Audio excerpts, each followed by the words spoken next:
आप अपने घोड़े पे बैठे रहना और मैं आपके घोड़े की बराबर में पैदल दौड़ता हुआ चला करूंगा, इसी सफर में आप मुझे पढ़ा देना। और मैं मदरसे आया तो वाकई तबीयत खुश हुई। जब दरख्त अच्छा होता है ना तो फल भी अच्छे होते हैं। जब दरख्त अच्छा होता है तो फल भी अच्छे होते हैं। बाज लोग, अल्लाह पहले मुझे बाद में आप सबको अमल की तौफीक अता फरमाए, बाज लोगों के पास थोड़ा अकड़, गुरूर, तकब्बुर ये होता है। अल्लाह ताला ऐसी बलाओं से हम सबको महफूज व मामून फरमाए, आमीन।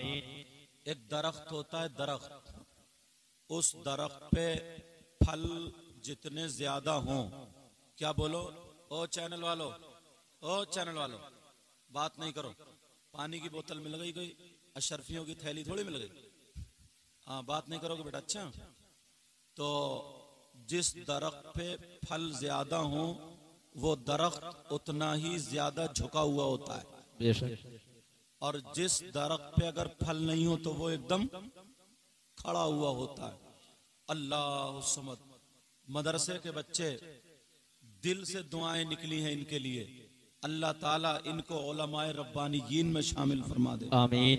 बड़े मुअद्दब, बड़े मुहज्जब, तहजीब और तालीम याफ्ता बच्चे हैं। आप क्या जानते हैं तालीम का मामला मैं बताऊं, बड़ी मुश्किल से और बच्चों के लिए नसीहत भरी बात है। एक बस्ती जिसका नाम गजाला, क्या नाम है बोलो? गजाला बस्ती का नाम है। उस बस्ती में एक बड़ा आदमी, अमीर आदमी रहता था। उसने अपने घर पे एक आलिम साहब को, एक मौलाना साहब को पढ़ाने के लिए रख लिया। 6 किलोमीटर से वो आलिम साहब उसके घर पढ़ाने के लिए जाया करते थे। मगर एक बच्चा 9 साल का रोजाना रास्ते में खड़े होकर के उस आलिम साहिब को देखता था, उनका दीदार किया करता था। एक दिन आलिम साहब ने देखा, दूसरे दिन देखा, कई दिन के बाद कहा, बेटा तुम कौन हो, क्या करते हो, रोजाना यहाँ पर मिलते हो? अल्लाह समद। उस बच्चे ने कहा, हजरत एक मर्तबा मैंने आलिम की जबानी सुना था कि किसी आलिम का दीदार करना, किसी आलिम का चेहरा देखना, किसी आलिम से मुसाफा करना गोया ऐसा है जैसे नबी पाक से मुसाफा करना। तो मैं आपका दीदार करता हूँ, मैं आपको देखता हूँ। कहा तुम क्या चाहते हो? कहा मैं चाहता हूँ कि तालीम हासिल कर लूं।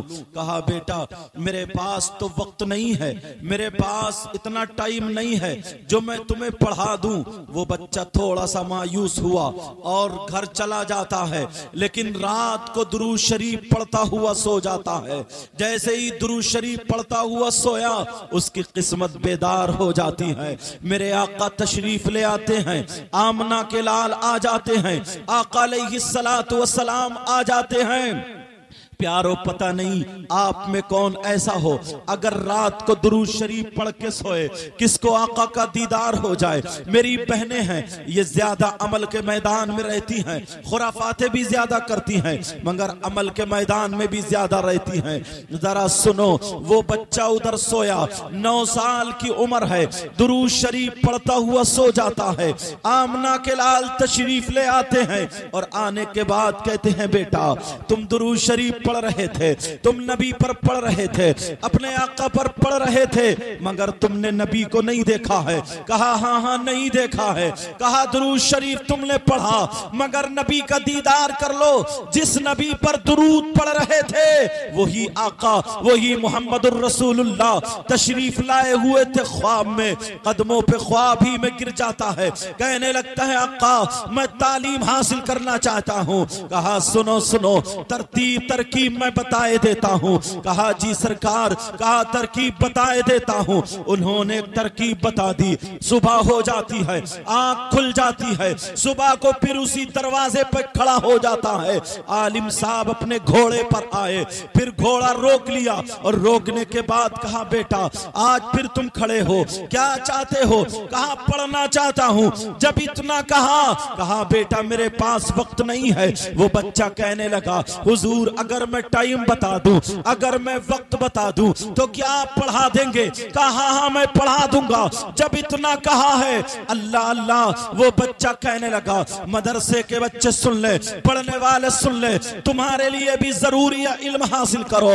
लेकिन सुनो, वो बच्चा कहने लगा सरकार जब आप 6 किलोमीटर यहां से चलते हैं, उनके घर पढ़ाने के लिए जाते हैं, 6 किलोमीटर इधर से जाते हैं, 6 किलोमीटर उधर से जाते हैं, तो कुछ वक्त लगता है।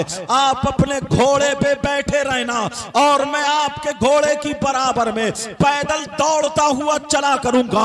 इसी सफर में आप मुझे पढ़ा देना, मैं सवाल किया करूंगा, आप मुझे जवाब दे देना।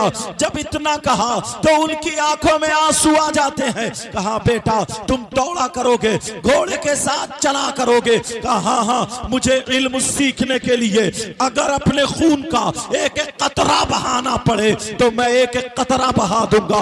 अगर इल्म सीखने के लिए मुझे अपनी सांसें देनी पड़े तो मैं अपनी सांसें दे दूंगा। कुछ भी करना पड़े, भूखे अगर एक टाइम रहना पड़े तो मैं रह लूंगा। उस्ताद के डंडे बर्दाश्त करें, मैं डंडे बर्दाश्त करूंगा।